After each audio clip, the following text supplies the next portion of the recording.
Hermanos y hermanas, vamos a buscar en el Evangelio según San Mateo, capítulo 28, versículos del 1 al 10. El Evangelio según San Mateo, capítulo 28, versículos del 1 al 10. Ahí me lo pusieron del 1 al 15, lo puse un poquito ahí del 1 al 15. Hermanos, ¿qué es un epitafio? ¿Sabe usted lo que es un epitafio? ¿Qué es un epitafio? Un epitafio es la plaquita que nos ponen en nuestra lápida. El epitafio son unas palabras las cuales resumen el total de lo que nosotros pudimos o hubiéramos querido ser en nuestra vida. Yo he encontrado esta semana bastantes epitafios. Encontré un epitafio muy gracioso de una mujer la cual falleció, pues, y aparece ahí, yo creo que lo montaron, pero decía: esta tumba le agradezco que le hayan hecho mis hijos, menos a uno que no dio y fue Ricardo. ¿Se imaginan ustedes? En otro epitafio que no se escribió, en la tumba de la suegra de Marx Crouch, un comediante en los años 30, 40, dijo que a la suegra, cuando se muriera, le iba a poner rip, rip, hurra. Imagínense. Hay otro, que es el de Cantinflas, y el epitafio dice: no se preocupe, hermano, no se preocupe, no se preocupe. Johnny, siéntate tranquilo, no te preocupes. Ya lo conozco, no se asusten, es Johnny. Dios te bendiga, Johnny. Y el epitafio ahí está. Y nuestro epitafio no sé qué va a decir, pero hay un epitafio donde muchas personas, ateos, y las últimas palabras que dicen, como en el caso de Miguel de Unamuno, dijo: solo le pido a Dios que tenga piedad con el alma de este ateo. Imagínense, que Dios tenga piedad del alma de este ateo. ¿Qué va a decir nuestro epitafio? Yo sé que en la tumba de Jesucristo hay un epitafio que dice: aquí no está, porque Él vive. Y esto, hermanos míos, nos tiene que llenar de gozo a nosotros. Si yo pudiera decirles este día lo que las mujeres escucharon cuando llegaron a la tumba, lo podemos encontrar en Mateo capítulo 28, versículo 1. Y dice la Escritura: pasado el día de reposo, al amanecer del primer día de la semana, vinieron María Magdalena y la otra María a ver el sepulcro. Y hubo un gran terremoto, porque un ángel del Señor descendió del cielo y, llegando, removió la piedra y se sentó sobre ella. Su aspecto era como relámpago y su vestido blanco como la nieve. Y de miedo de él los guardas temblaron y se quedaron como muertos. Mas el ángel, respondiendo, dijo a las mujeres: no temáis vosotras, porque yo sé que buscáis a Jesús, el que fue crucificado. No está aquí, pues ha resucitado, como dijo. Venid, ved el lugar donde fue puesto el Señor, e id pronto y decid a sus discípulos que ha resucitado de los muertos, y he aquí, va delante de vosotros a Galilea, allí le veréis, he aquí, os lo he dicho. Entonces ellas, saliendo del sepulcro con temor y gran gozo, fueron corriendo a dar las nuevas a sus discípulos. Y mientras iban a dar las nuevas a los discípulos, he aquí Jesús les salió al encuentro diciendo: salve. Y ellas, acercándose, abrazaron sus pies y le adoraron. Entonces Jesús les dijo: no temáis, id, da las nuevas a mis hermanos para que vayan a Galilea y allí me verán. Hermanos, esta mañana tenemos que salir a las calles y decir: Cristo ha resucitado. No tenemos un Dios que está en la cruz. No tenemos un Dios en un frasquito. No tenemos un Dios para poder ponerle incienso. Tenemos a un Dios el cual, si nosotros vamos a su tumba, la vamos a encontrar vacía. Él no está en una tumba, Él está en nuestro corazón. Y vivimos porque Él vive. Con referente a los epitafios que le estaba hablando, hay muchas tumbas famosas. Y esta semana estaba yo analizando sobre las tumbas famosas. Y hay tumbas las cuales mucha gente llega a visitarlos. Una de las tumbas están aquí en Arlington. Usted ve las tumbas de aquí al cementerio de Arlington. Ahí se encuentran las tumbas de bastantes héroes. Hay ahí un mausoleo ahí en Washington, el cual es el del general Grant. Y la gente lo llega a visitar porque fue un gran héroe de los Estados Unidos. Pero también hay otras tumbas famosas, como la tumba del emperador chino Qin Shi Huang. Así se llama, yo qué culpa tengo, pues. Qin Shi Huang. Mire, si en ese tiempo te había reído del nombre de él, lo hubieran mandado a volar la cabeza. Qin Shi Huang fue el primer emperador de Asia, de China. Y tuvo tanto poder ese hombre que él, antes de morirse, preparó la tumba en la cual lo iban a colocar. ¿Sabe usted que la tumba de Qin Shi Huang tenían 8,000 figuras de soldados hechos de cerámica a una escala real? Y tenían 6,000 caballos hechos de cerámica, también de escala real. Su féretro había sido cubierto de oro y flotaba, dicen los estudiosos, en mercurio. Aún todavía las ruinas de esa tumba ahí están. Y sabe usted que esa tumba no ha sido abierta hace más de 2,000 años. Si vamos también a la zona cerca de ahí, de Asia, se encuentra cerca de África las tumbas de los faraones, la pirámide de Giza en Egipto. Dicen los especialistas, hermanos, que cuando el sol pegaba se podía ver de lejos porque la habían hecho de una piedra, hermanos, pero perfectamente a la talla. Cuando el sol pegaba durante el día, brillaba esa tumba, esa pirámide. Dicen que si nosotros hiciéramos una tumba en este tiempo, ocupando la maquinaria, materiales y trabajadores, costara miles de millones de dólares. Y hay otra tumba la cual la visitan anualmente, y es en la Unión Soviética. Porque para los egipcios el faraón era su dios, y ahí lo sepultaban. Y está la otra tumba que para la revolución bolchevique de los años 20, Vladimir Lenin, hicieron cuando él murió un mausoleo que está en la ex Unión Soviética, en la cual pusieron a Lenin después de embalsamarlo, y aún todavía ahí aparece Lenin, en esa tumba, la cual la han hecho a prueba de balas. Dicen que los científicos rusos prepararon todas las cosas para poder tenerla, controlar la iluminación, las condiciones necesarias, la temperatura, la humedad y otros factores, para que se mantenga el cuerpo del ex líder de la Unión Roja. Ahí está. Ahí está el faraón también. Bueno, mejor dicho, aquí lo tienen en el museo. Y ahí está el emperador chino que no han abierto la puerta, la tumba donde él está. Pero hay una tumba la cual también mucha gente visita cada año y está en Jerusalén. La diferencia es que ahí está vacía y es la tumba de Jesucristo el Señor. Esa tumba la cual no fue para él, porque era de José de Arimatea, dice la Escritura, fue labrada en la piedra. Cuando Jesucristo murió en la cruz del Calvario, lo llevaron, la pusieron.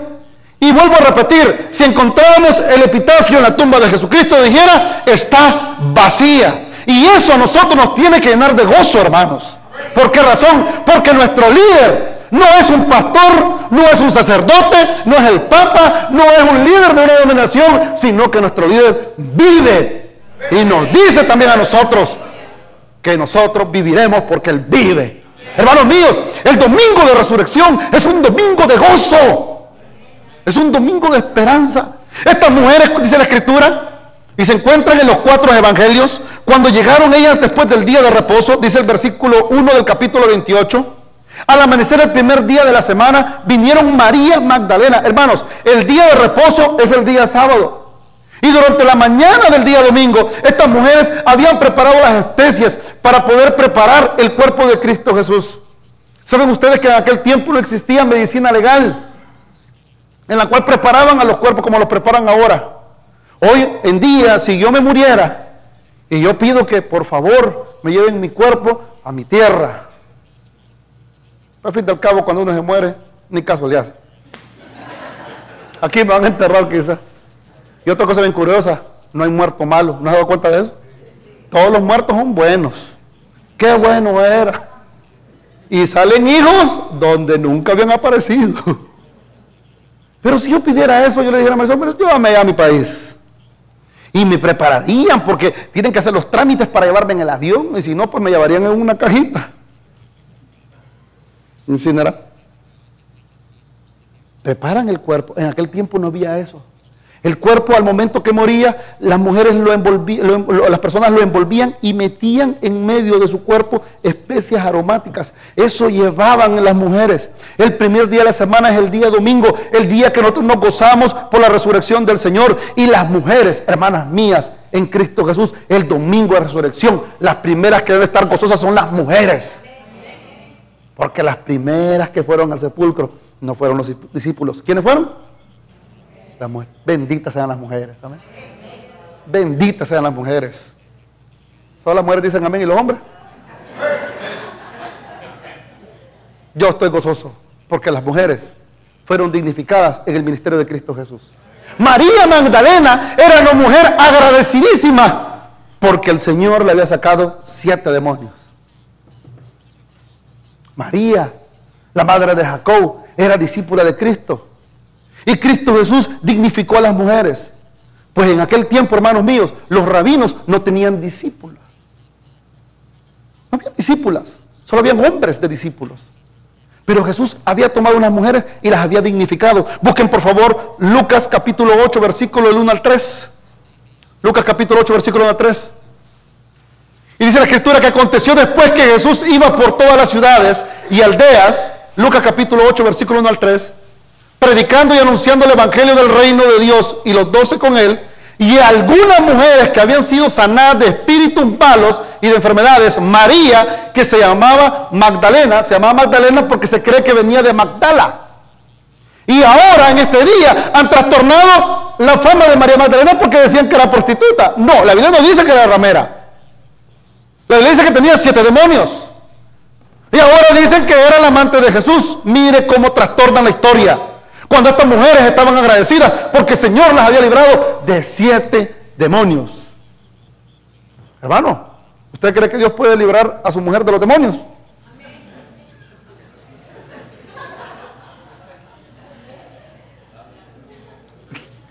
Tampoco tenéis fe, hermanos. Ay, hermano, es que a mi esposo no lo van a librar de los demonios. Él es el demonio. Hermano, la habían librado de 7 demonios. Y mire lo que dice la Escritura. María, que se llamaba Andrea, y Juana, mujer de Chuza, intendente de Herodes, y Susana, y otras muchas que le servían de sus bienes. Vámonos otra vez al Evangelio según San Mateo. Hermanos, estas mujeres habían sido agradecidas con Dios porque Dios las había dignificado en Cristo Jesús. Estas mujeres estaban agradecidas. Nosotros tenemos que estar agradecidos porque el Señor nos ha perdonado mucho. Bien dice la Escritura que al que se le perdona mucho, mucho ama. Y esta mañana yo no estoy en la playa, yo no estoy allá viendo un partido. Yo estoy aquí porque estoy agradecido porque el Señor me ha librado también a mí. Y estamos reunidos hoy en día por eso, gloria a Dios. Ahora, dice Lucas capítulo 7, versículo 47. Porque, hermanos míos, los que estamos aquí, todos los muchachos y todos los hermanos que sirvieron aquí, sirvieron, ¿sabe una cosa? Hasta las 12 de la noche, todos estos días. Porque si usted le pregunta a ellos, mucho nos ha perdonado el Señor. A las 7:30 de la mañana estábamos ahora aquí, los muchachos ensayando. Y yo llego a las 7:30 y cabal se mira la marca de la almohada. Pastor, ¿qué tiene? Nada, le digo. Ahora ando con Walking Dead caminando y no sé qué está haciendo. No sé qué me pasa ahorita. Yo solamente voy caminando por inercia. Y estaban ya los muchachos preparados, emocionados, las muchachas también. ¿Saben por qué? Porque Dios les ha perdonado mucho. Nosotros tenemos que estar en la mañana al frente del sepulcro. ¿Sabe por qué? Porque el Señor también nos ha perdonado muchísimo a nosotros. El que se le perdona mucho, ama mucho, dice Lucas capítulo 7, versículo 47. Por lo cual te digo que sus muchos pecados le son perdonados porque amó mucho, mas aquel a quien se le perdona poco, poco ama. ¿Cómo yo no estoy agradecido con mi Cristo, hermanos? Porque Él me ha perdonado mucho. Y estas mujeres, vámonos otra vez al Evangelio según San Mateo. Dice la Escritura que ellas corrieron, fueron a preparar el sepulcro, y hubo un gran terremoto, dice el versículo 2 de Mateo 28, porque un ángel del Señor descendió del cielo y llegando removió la piedra y se sentó sobre ella. Su aspecto era como un relámpago y sus vestidos blancos como la nieve. Mire qué interesante. El terremoto fue muy diferente al de la cruz.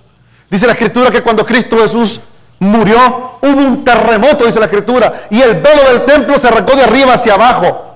El velo simbolizaba que no podemos llegar hacia Dios en el templo. El velo está de este grueso y se rompe de arriba hacia abajo, como diciendo, ya hay un acceso hacia el Padre por medio de Jesucristo. El terremoto fue local.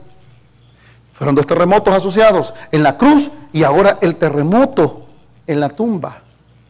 Pero hermanos, la piedra no fue movida para que Jesús saliera en ninguna manera. La piedra fue movida para que las mujeres y los discípulos constataran que Jesucristo había resucitado, porque el Señor no necesitaba de ángeles que le movieran la piedra. Dios mismo lo resucitó. Dice la palabra de Dios en Hechos capítulo 2 versículo 32 que Dios Padre le resucitó.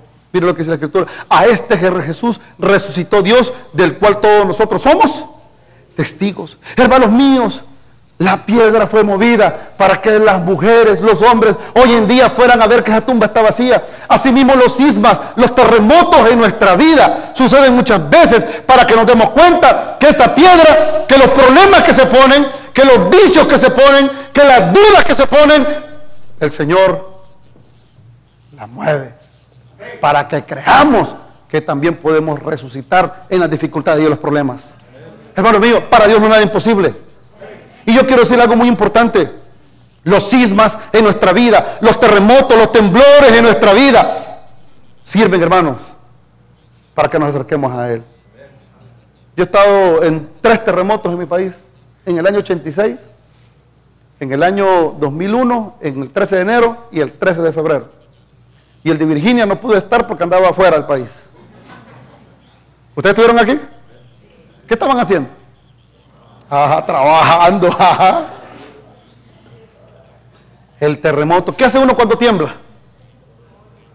Mentira. Dios mío. Es lo primero que dice. Y me dice una persona quejándose: yo vine de Centroamérica para que no temblara y aquí viene a temblar a Virginia. Los sismas, cuando hay un temblor, lo primero que uno hace es: Dios mío. Los sismas, los problemas en nuestra vida es donde nosotros más nos acercamos al Señor. Las iglesias se llenan. Las iglesias se llenan. La gente se arrodilla y pide a Dios, porque en medio de los problemas, las dificultades, y usted y yo no podemos negar, no es verdad que en los problemas, las dificultades, nosotros nos acercamos más al Señor cuando tenemos problemas. Y no tenga pena, para eso son los terremotos, para conmover los cimientos de nuestro orgullo, para mover los cimientos de nuestra grandeza. Para eso son los terremotos. Y dice la Escritura en el versículo 4 de Mateo 28: y de miedo de él los guardas temblaron y se quedaron como ¿qué? Como muertos. ¿Se imaginan ustedes? Los soldados estaban, mire, dice la Escritura que mandaron a sellar la tumba, pusieron los guardas, porque los fariseos, los líderes religiosos de ese tiempo, creían que se iban a robar el cuerpo de Jesús. Dice la Escritura que cuando fue el terremoto, también ellos, cuando vieron que el ángel del Señor descendió del cielo y removió la piedra, dice la Escritura, y de miedo a él, los guardas temblaron y se quedaron como muertos. Los soldados, hermanos, quedaron paralizados del miedo completamente, inconscientes. La palabra griega ahí, temblar, es la misma que terremoto. En pocas palabras, las fuerzas humanas tiemblan delante del Señor. Y así como la gente se queda totalmente muerta cuando ve que su matrimonio fue resucitado. Porque así se quedan, ¿sí o no? ¿Qué? ¿Que cambió fulano? ¡No! En vez de decir amén, eso dice el creyente. Los inconversos que dicen: no, mira, no quiero ahora tomar. Paralizados. Porque para ellos es imposible el cambio, mas para Dios es posible. Y dice la Escritura que quedaron como muertos, paralizados. Así como la gente queda totalmente muerta, la sorpresa cuando Dios cambia nuestra vida, así también vivimos en el pasado, hermanos. Quedamos como muertos. Andamos como muertos. Dice la Escritura que muchos de nosotros anduvimos muertos en nuestros delitos y pecados. Así nos encontró el Señor. Y ahí viene la parte importante, hermanos, del servicio. Lo importante de la resurrección. Porque la resurrección, hermanos míos, de Cristo Jesús, no solamente es el hecho de que Él regresó de la muerte, sino que es la base de nuestra fe. Si Cristo no hubiera resucitado, vana fuera nuestra fe. Comamos y bebamos que mañana moriremos. Si Cristo no hubiera resucitado, como mucha gente está creyendo hoy en las iglesias, que creen que es improbable que hubiera resucitado. Se han inventado tantas cosas que dicen que Jesucristo se hizo el muerto, que los discípulos se robaron el cuerpo, y aún todavía más adelante en Mateo capítulo 28, versículo del 11 en adelante, dice que hasta le pagaron a los soldados. Imagínense qué ridículos. Les pagaron. Hermanos míos, ¿quiénes han sido soldados aquí o guardias o seguridad? Una pregunta tengo. ¿Todos se duermen? Va que es bien ilógico. Mira, te dormí por primero y después me duermo yo. ¿Verdad que así es? Así es. Es lógico. Pero imagínense, todos se durmieron. Y una piedra tan pesada. Y ahí dice la escritura, y ahí corre el rumor hasta estos días. Mas el ángel, dice la escritura, se las acercó a las mujeres y les dijo, no temáis, no temáis. Dice el versículo 6, no está aquí, pues ha resucitado como dijo, venid, ved. Hermanos míos, el punto de este sermón, el eje importante de este sermón, es que nosotros veamos dentro de la tumba el hecho de la resurrección. No es que solamente Jesucristo resucitó a los muertos, sino que nosotros tenemos un Salvador que vive. Yo antes era muy afanado en los cómics. Me gustaba bastante Superman, Spider-Man. Yo antes quería volar como Superman. Y una vez me regañaron porque me puse la ropa interior adentro, arriba del pantalón. Porque ustedes saben que Superman así anda, ¿sí o no? Y nadie le dice nada a Superman. Y yo quería andar con Superman con la capa. Y volaba. Y como Spider-Man, tirando. O como Hulk. Bueno, que a veces me pongo como Hulk muchas veces. Verde. ¡Oh! Y quería ser un Hulk. Y cuando de repente va pasando el tiempo, me están matando a todos mis superhéroes. Mataron a Superman hace como unos 4 años atrás. ¿Les dieron cuenta de la noticia? Yo no lo creía. ¿Sí? Mataron a Marita, mataron a Superman. Y me lo estoy cocinando. Raúl, por favor, madura. ¿Y quién va a salvar el mundo ahora? A mí es que no me cae muy bien es Spider-Man, porque solo en New York vive. Debería llegar en toda Latinoamérica. Me están matando Spider-Man también. Matan a los superhéroes. ¿Y ahora qué haremos? Y como dijo el Chapulín Colorado, ¿quién qué? ¿Quién podrá defenderlo?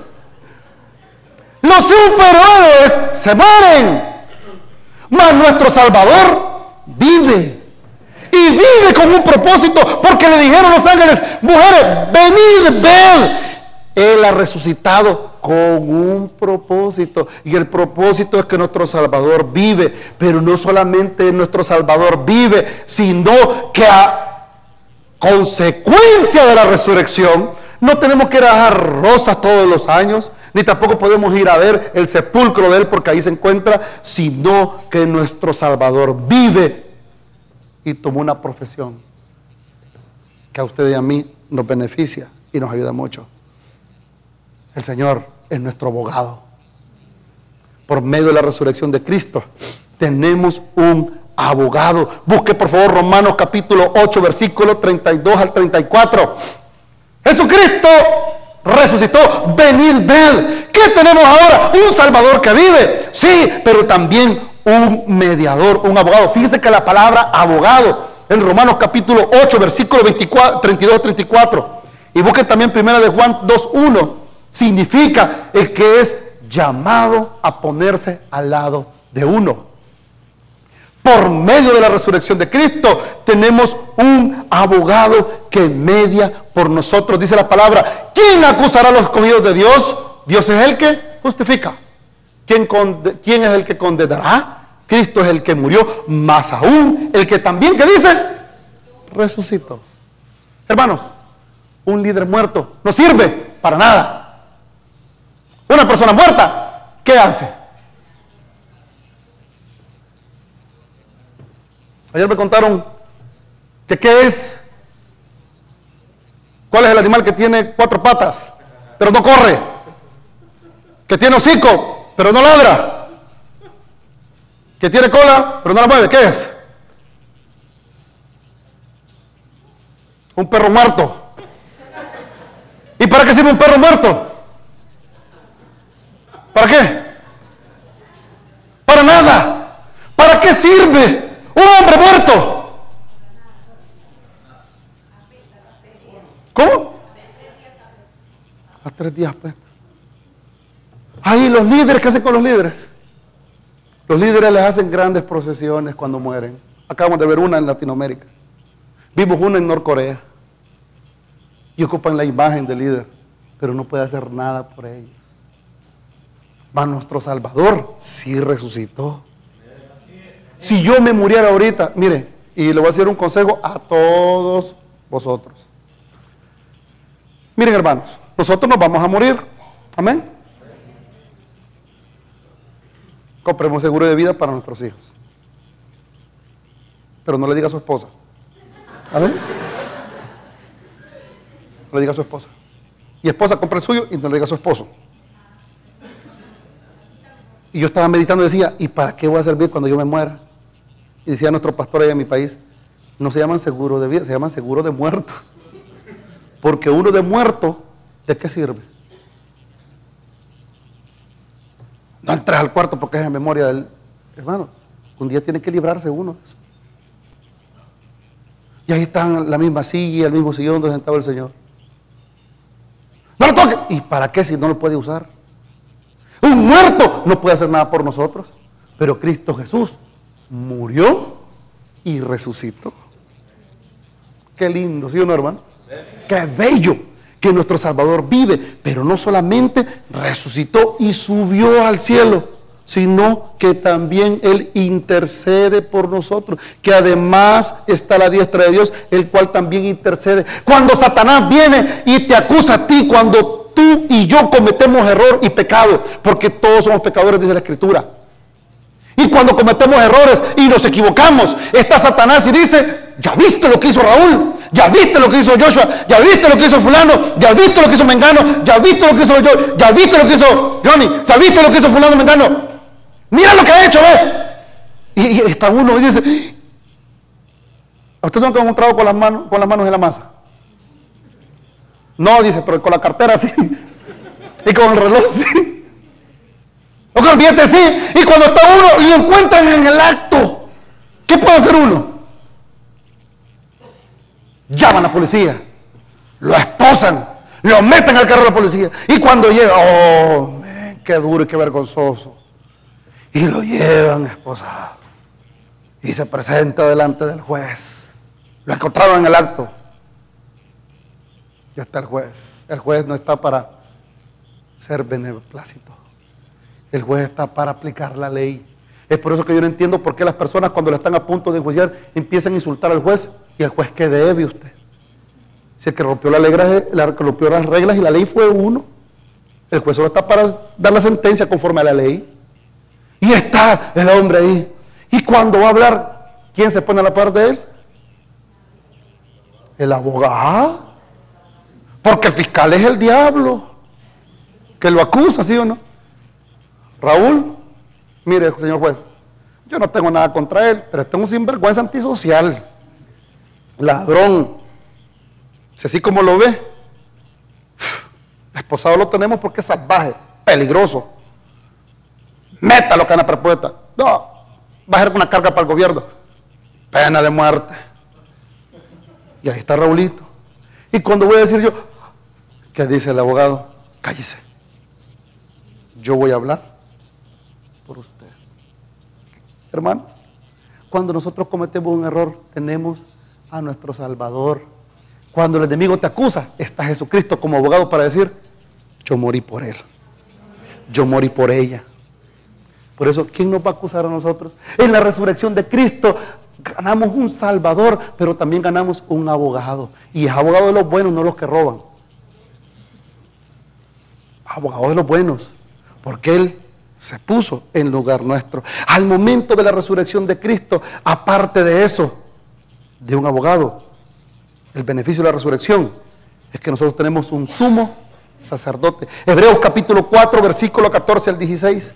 ¿Sabe usted que el sumo sacerdote hacía la práctica de la absolución de nuestros pecados? Cristo Jesús, cuando resucitó, no solo resucitó como un líder, no solo resucitó como un salvador, no solo resucitó como un abogado, sino que Cristo Jesús también resucitó para ser nuestro sumo sacerdote. Y nos declara delante del Padre como no culpables. Por tanto, dice Hebreos, teniendo un gran sumo sacerdote que traspasó los cielos, Jesús el Hijo de Dios, retengamos nuestra profesión, porque no tenemos un sumo sacerdote que no puede compadecerse de nuestras debilidades, sino uno que fue tentado en todo según nuestra semejanza, pero sin pecado. Y continúa el versículo 16. Acerquémonos pues confiadamente al trono de la gracia, para alcanzar misericordia y hallar gracia en el oportuno socorro. Tenemos a Cristo que ha resucitado, que es nuestro abogado, nuestro Salvador, pero un sumo sacerdote. El sumo sacerdote en el tiempo de Israel llegaba y se presentaba delante de Dios en el tabernáculo, porque la gente no podía llegar. Era el oficio del sumo sacerdote. Hoy le damos gracias a Dios que no tenemos necesidad de un sumo sacerdote. Por favor, no me diga padrecito a mí, amén. Yo soy padre de 3 hijas. No me diga sacerdote, porque a veces me confunden. ¿Padre? ¿De quién le digo? Yo no soy padre de nadie. Padre es uno que está en los cielos. Pastor, ruegue por mí, porque quizás Dios va a escucharlo a usted. No. Nosotros le pedimos ¿a quién? A Jesús, porque es el sumo sacerdote. El sumo sacerdote entraba y se presentaba en el tabernáculo o en el templo y decía: el pueblo ha pecado. Yo vengo ahora con el sacrificio, con la sangre, a presentarme delante de ti, Dios, para declarar, para absorber. Absolución. La palabra absolución significa una declaración de un acusado como no culpable. Toda la gente que está en el tabernáculo ahorita, el sumo sacerdote, quien es Cristo Jesús, se presenta a Dios Padre y dice: todos los que estáis aquí son inocentes. No importando lo que hiciste en el pasado, eres inocente. Dígale que está la par suya: sos inocente. No le debes nada a nadie. Qué bonito, ¿verdad? Bueno, si le debe a un hermano, sí páguele, por favor, porque la deuda terrenal sí se pagan. Pero espiritualmente, lo que hicimos en el pasado no toma en cuenta. Si nos arrepentimos de nuestros pecados, tenemos a un Salvador que vive, a un líder que nos guía, tenemos un abogado, tenemos a un sumo sacerdote que se presenta delante de Dios Padre y nos dice: no culpable. Venid, ved, hermanos, la tumba vacía. No está muerto, Él vive y trabaja para que nosotros vivamos en Él. En la resurrección de Cristo Jesús, y es para terminar, nosotros tenemos una garantía. Y es por eso que Jesucristo se les dice a las mujeres en el versículo 10 de Mateo 28: no temáis, id y dad las nuevas a mis hermanos. ¿Por qué? Porque hay una garantía que vamos a resucitar. En 1 Corintios capítulo 15, versículos 20-23. 1 Corintios 15, 20-23. Mas ahora Cristo ha resucitado de los muertos, primicias de los que durmieron es hecho. Porque cuanto a la muerte entró por un hombre, también por un hombre. ¿La resurrección de quiénes? De los muertos. Versículo 23. Pero porque así como en Adán todos mueren, también en Cristo todos serán vivificados, pero cada uno en su debido tiempo. Orden: Cristo las primicias, luego los que son de Cristo en su venida. En mi familia tengo a mi abuelo, a mi tía Caro, a mi primo Roberto, a mi primo Memo, a mi sobrino a mi primo Ernestito, a mi bisabuela, a mi abuela, que murieron en Cristo Jesús, a mi tía, a mis amigos, a mis hermanos en la fe. Todos ellos murieron con una esperanza. Hermanos míos, Cristo resucitó. Y usted y yo tenemos una garantía, que si morimos, vamos a resucitar. Un cuerpo vivificado. El hecho de la resurrección, el hecho importante de la resurrección, no es que vayamos a Jerusalén a ver una tumba vacía solamente, sino ir y decirle a todos que nadie nos puede acusar, que alguien nos ha declarado inocentes. Escúcheme bien lo que le voy a decir, y que si partimos, porque vamos a morir, vamos a resucitar en Cristo. La muerte de un creyente, yo he estado en muerte de hermanos en la fe, no es las palabras como dijo Nietzsche, el filósofo, siento que me quemo, o como dijo Unamuno, ten piedad de este hombre ateo, sino que la esperanza del que muere en Cristo Jesús es solamente un momento de desprenderse el alma del cuerpo para esperar la resurrección del Señor.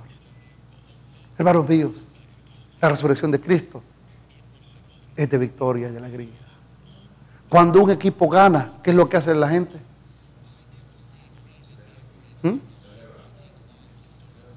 Celebra. Cuando un partido político de su preferencia gana, ¿qué es lo que hace uno? ¿Qué es lo que hace cuando su hijo está jugando fútbol o su hija está jugando fútbol y está jugando béisbol y de repente gana? ¿Y qué hace el niño corriendo? ¿Qué hace usted? O se queda así. Yo pensé que ibas a meter más goles. Igual que tu padre, igual que tu padre. ¿Qué es lo que hace uno? ¿Qué pasa cuando el hijo lleva el primer lugar? ¿Qué le dice usted? O el segundo, papá, el tercero. A mí me fascinan. Nosotros tenemos que aprender la cultura americana. Viene el niño ahí, último lugar. Y llega la mamá, good job, good job. Y yo me quedo, good job. ¿Sabe por qué le dice good job? Porque al menos llegó a la meta. De último, pero llegó. Nosotros nos tenemos que salir aquí. Domingo de resurrección. Bien, no. Tenemos que salir. Venid, ved. Tengo un sumo sacerdote. Tengo un abogado. Tengo un líder. ¿Y sabe qué? Tengo una garantía. Mi garantía es que si muero, resucito en Cristo Jesús. Ese es el gozo de este domingo. Quiero que nos pongamos en pie, por favor, y demos un fuerte aplauso al Señor. ¿Por qué? Porque Él vive.